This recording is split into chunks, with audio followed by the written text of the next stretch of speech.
നമസ്കാരം, വാർത്താ നേരത്തിലേക്ക് സ്വാഗതം.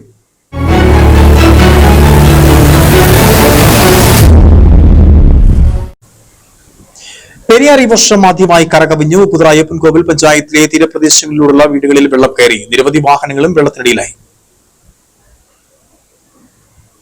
പെരിയാർ തീരം കടുത്ത ആശങ്കയിലേക്ക് നീങ്ങുകയാണ്. കനത്ത മഴയിൽ പെരിയാറ്റിൽ ഇന്നലെ രാത്രിയോടെയാണ് വെള്ളം ക്രമാതീതമായി ഉയർന്നത്. പെരിയാർ തീരത്തുള്ള വീടുകളിലെല്ലാം വെള്ളം കയറി. പെരിയാറിന്റെ തീരത്തുള്ള ചപ്പാത്ത് ശ്രീധർമ്മശാസ്ത്ര ക്ഷേത്രം വെള്ളത്തിനുള്ളിലായി. ക്ഷേത്ര പരിസരത്ത് നിർത്തിയിട്ടിരുന്ന 2 കാറുകളും 1 ബൊലോറയും ട്രാക്ടറും 2 ബൈക്കും വെള്ളത്തിനുള്ളിലായി. ഉപ്പുതറ അമ്പലക്കടവിൽ കെട്ടിയിട്ടിരുന്ന 2 വള്ളങ്ങൾ ഒഴുകിപ്പോയി. ഇന്നലെ പകലും രാത്രിയിലും നല്ല മഴയുണ്ടായിരുന്നു. അർദ്ധരാത്രിയോടെ മഴ ശക്തിയാർജിക്കുകയും ചെയ്തു. ഇതോടെ പെരിയാറിന്റെ വൃഷ്ടിപ്രദേശങ്ങളിൽ ഉരുൾപൊട്ടലും ഉണ്ടായി. ഇതോടെ പെരിയാറ്റിൽ നീരൊഴുക്ക് വർദ്ധിച്ചു. ചപ്പാത്ത് പാലത്തിൽ വെള്ളം ഓളം വെട്ടി കയറുന്ന അവസ്ഥയിലെത്തി. രാത്രിയിൽ അപ്രതീക്ഷിതമായിട്ടുള്ള വലിയ മഴയാണ് പെയ്തത്. അതിന്റെ ഫലമായിട്ട് പല സ്ഥലത്തും ഉരുൾപൊട്ടുകയും പല വീടുകളും വെള്ളത്തിനടിയിലാവുകയും ചെയ്തിട്ടുണ്ട്.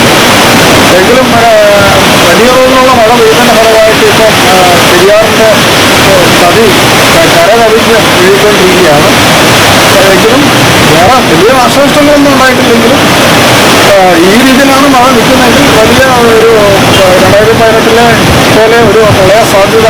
അപ്രതീക്ഷിതമായി വെള്ളം വീടുകളിൽ കയറിയതിനാൽ സാധന സാമഗ്രികൾ നഷ്ടമാവുകയും ചെയ്തു. കൈതപ്പതാലിലും വീടുകളിൽ വെള്ളം കയറി. വലിയ നാശനഷ്ടമാണ് ഈ പ്രദേശത്തുണ്ടായത്. തീരത്ത് താമസിക്കുന്നവരെ മാറ്റിപ്പാർപ്പിക്കാൻ റവന്യൂ പഞ്ചായത്ത് വകുപ്പുകൾ നടപടി തുടങ്ങി. ഉപ്പുതറ അയ്യപ്പൻകോവിൽ പഞ്ചായത്തുകളിലായി 300-ലധികം കുടുംബങ്ങളെ മാറ്റിപ്പാർപ്പിക്കാൻ ജില്ലാ ഭരണകൂടം നിർദ്ദേശം നൽകി. മഴ തുടരുന്ന സാഹചര്യം ഉണ്ടായാൽ ഇവരെ മാറ്റിപ്പാർപ്പിക്കാനാണ് അധികൃതരുടെ തീരുമാനം. Idukki vision news, Upputhara.